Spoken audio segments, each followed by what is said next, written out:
for a lot of us, a little break is on the horizon as we come into the end of the year. And I know for me, myself personally, this is probably one of the few times of year that I can take a short break.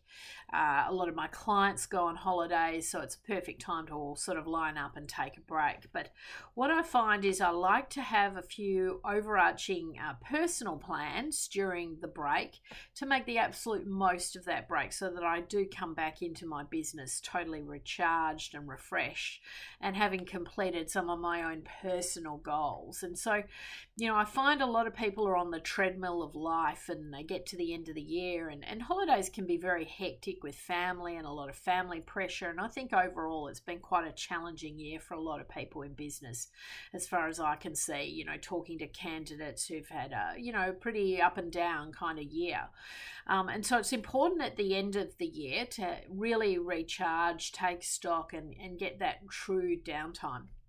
Now, I'm very fortunate in a lot of respects because I live in a resort, and so it automatically kind of creates a bit of an ecosystem where I can kind of really switch off, and everyone's kind of on holidays even when they're working. But I do like to have a bit of a plan. So for me personally, over Christmas, New Year, there'll be kind of a health plan, an exercise plan, and things I'll be doing every day. And I'll be pursuing some of my passion projects. And so throughout the year, I was trying to set up an art gallery, a virtual art gallery, and I literally just didn't get a single second to allocate my time to it. So I've got all these wonderful paintings in boxes, and I haven't been able to even unpack things. So, over this period, I'm going to sort of achieve that goal of getting my artwork all in order for the year ahead. And that's a passion project, so it's not going to feel like work, but it's something I wasn't able to do during the year. So think about what is your passions, what's something you would love to do, what would be really meaningful things. So you might go off to a cooking class, you might go off to an arts and craft class, you might go do a painting course or a photography course. Do something that really has some meaning, and something that would really give you a wonderful break, obviously getting the recharge aspect in place, resting and doing the digital detox, getting off the computers, enjoying a bit of life, spending it with friends and family and catching up with people. But have some sort of a theme for your break, particularly if you have a few weeks up your sleeve. There's definitely a way to get a sort of a week in where you're doing something of real personal interest. And I think if you can open your minds up to something that, taps into your creativity, your passions, your interests, you might even go and volunteer somewhere over the break, do something in the community, serve, give some time up for something that really means something to you. Then that way we come back off the break and we've really achieved something during that time, versus just sort of crashing in a bed and sleeping for 4 weeks or whatever the time frame is. I know a lot of companies these days have an enforced lockdown, so it's a perfect time to switch off. In my opinion, I'm really cautious on trying to do work during this time, so I don't like to disturb people who are on their breaks, because sometimes for many people it's the only break that they ever get during the year, and it's the only time to kind of regroup.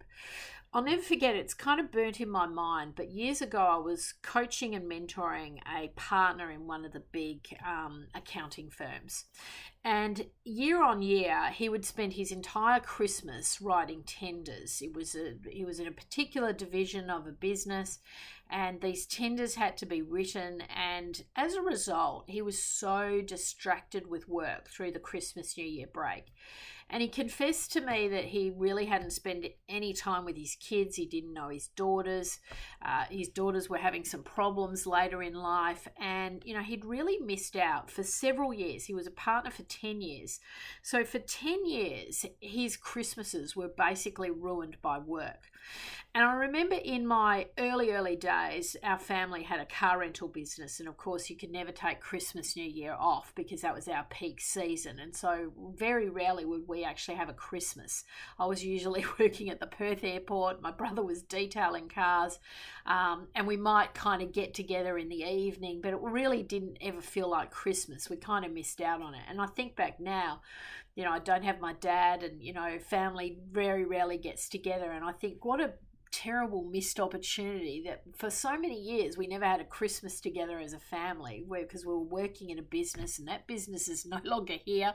What did it all mean? We missed out on all those opportunities. So if you have to work over Christmas, New Year, I really counsel you to make sure you still make time for your family and the things that are important, the things that are really, vital for you, and to get that opportunity to recharge, because you'll never get the time back. Okay. So, put some ring fences around companies and businesses that want to try and be on tap 24/7. Learn to put the do not disturb on, learn to get out of an office, learn to digital detox, learn to take, what is important back into your life and reprioritize. And I think it's a good time of year to really think about your priorities for the year ahead, your personal values, what really means something to you.